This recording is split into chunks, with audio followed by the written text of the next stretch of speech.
Hi friends, welcome to mom's diary. நம்ம இன்றைக்கி இந்த வாழை இலையிலேருந்து வாழை இலை அல்வா எப்படி பண்ணலான்னு பார்ப்போம். வாழை இலை குருத்தி இலைகளாக எடுத்துக்கிடணும். நான் 2 குருத்தி இலை எடுத்திருக்கேன். இதை இப்போ நம்ம கீரை எப்படி நம்ம நறுப்போமோ அதே மாதிரி பெருசு பெருசாக நறுக்கி எடுத்துக்கிடுவோம்.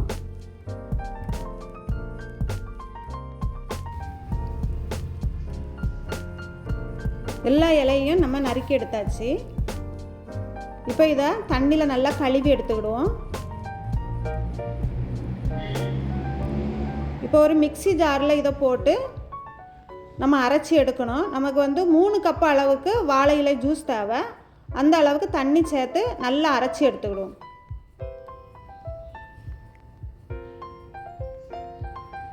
எல்லாத்தையும் நம்ம அரைச்சி எடுத்துட்டோம். இப்போ இதை நம்ம வடிகட்டி எடுத்துக்கிடுவோம்.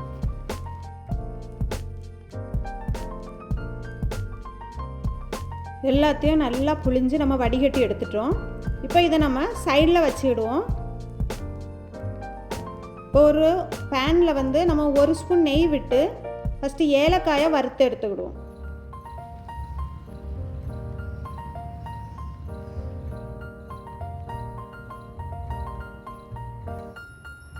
வறுபட்ட ஏலக்காயை சைடில் எடுத்து அதை பொடிச்சு வச்சுக்கிடுவோம். அதே வாணலியில் அந்த நீல நீளமாக நறுக்குன பாதாம் பருப்பையும் முந்திரி பருப்பையும் வறுத்து எடுத்துக்கிடுவோம். இப்போ ஒரு பாத்திரத்தில் 1 கப்பு கார்ன்ஃப்ளவர் மாவு எடுத்துக்கிடுவோம். அதில் நம்ம எடுத்து வச்சுருந்த வாழை இலை ஜூஸ் 3 கப்பு இதில் சேர்த்துக்கிடுவோம்.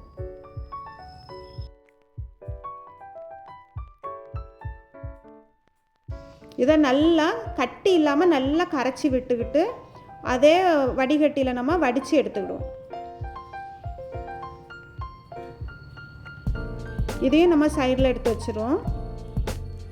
இப்போ ஆர்கானிக் சுகர் பெரிய பெரிய கட்டி மாதிரி இருக்கும். அதுவும் நம்ம சூப்பர் மார்க்கெட்லலாம் கிடைக்கும். அதுவும் எடுத்துக்கிடலாம். அதே மாதிரி இந்த டைமண்ட் ஷேப்பில் இருக்கிற வெள்ளை கற்கண்டு அதுவும் எடுத்துக்கலாம். எதுனாலும் எடுத்து யூஸ் பண்ணலாம். அதை நம்ம 1.5 கப் அளவுக்கு பொடிச்சு வச்சுக்கிடுவோம். இப்போ ஒரு வாணலியில் 2 ஸ்பூன் நெய் விட்டு நம்ம கலந்து வச்சுருக்கிற வாழை இலை ஜூஸ் கலவையை இதில் சேர்த்து அதுலேயே 1.5 கப்பு வெள்ளை கற்கண்டு அதையும் இதில் சேர்த்து நல்லா மிக்ஸ் பண்ணி விட்டுக்கிட்டே இருக்கணும். நல்லா சூடாகி அது கெட்டியாகும் வரைக்கும் நம்ம ஹை ஃப்ளேமில் வச்சு கிளறி கொடுத்துக்கிட்டே இருப்போம். கெட்டியான பிறகு ஸ்லோவாக்கி விடுவோம். இப்போ பாருங்கள், நம்ம நல்லா கிளறி கொடுத்துக்கிட்டே இருப்போம். இப்போ கெட்டி ஆயிடுச்சு. இப்போ இதில் இடைக்க நம்ம 2 ஸ்பூன் நெய் விட்டு இழுக்க நம்ம நெய் விட்டு கிளறி கொடுத்துக்கிட்டே இருக்கணும். இந்த வாழை இலை ஒரு கிருமி நாசினி.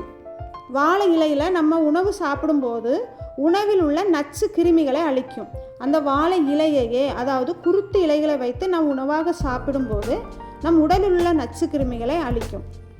கிரீன் டீயில் இருக்கக்கூடிய பாலிவினால் என்ற வேதிப்பொருள் அதிகமாக இருப்பதனால் இந்த இலையை நாம் உணவாக சாப்பிடும்போது பல நோய்களிலிருந்து நம்மை பாதுகாக்கும்.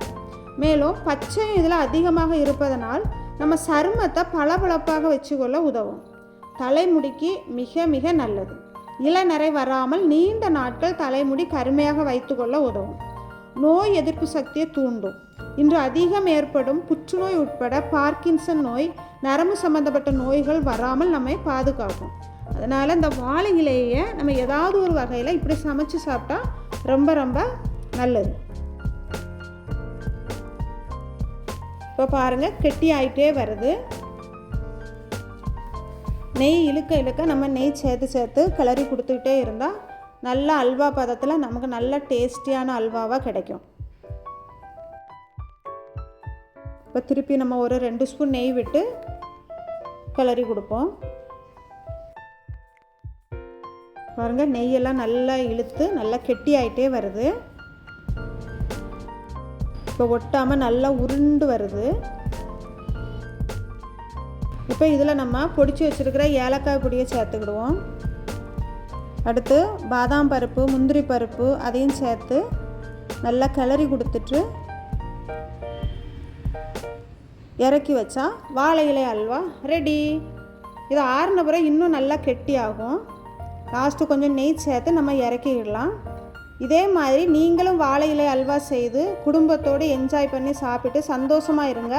உங்கள் ஆரோக்கியத்தையும் பாதுகாத்து நீண்ட நாள் வாழ வாழ்த்துகிறேன்.